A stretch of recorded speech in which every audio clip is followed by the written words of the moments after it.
And Oregon State Police tonight are continuing to investigate an officer-involved shooting in Salem that left a man dead.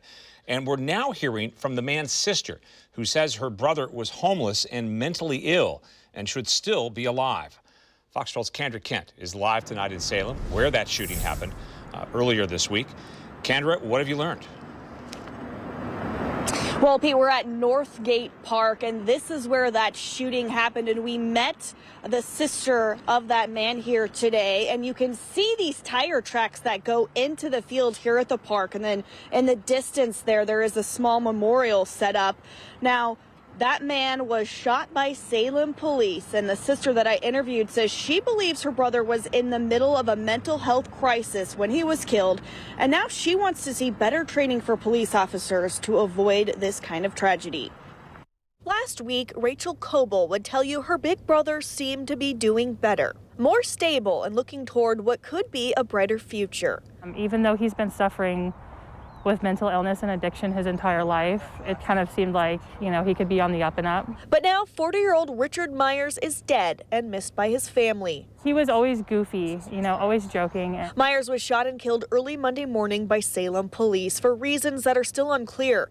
Police say they tried to pull Myers over while he was driving in northeast Salem. They say Myers refused to stop and drove to Northgate Park, where he parked in the field. Investigators say there was some kind of confrontation and 3 officers fired their guns, hitting Myers and his dog that was inside his car.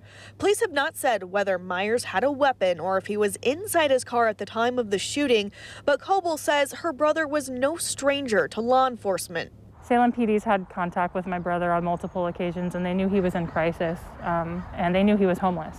Coble says her brother was living at the park despite their best attempts to get him into rehab programs and even the state psychiatric hospital. It's very hard and frustrating because of his criminal history, he was just shut out from so many opportunities, and it's almost like an uphill battle just trying to get to a place where we could make him okay. Sharing her brother's story as a plea for change. If there's one thing that I could hope for, it's that we as a community look at this issue and see what we can do to come together to help people instead of just having something like this happen.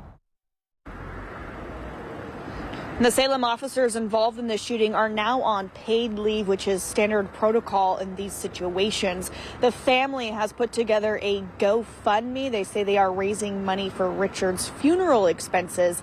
We will have a link to that online at KPTV.com. Reporting live in Salem tonight, Kendra Kent, Fox 12 Oregon.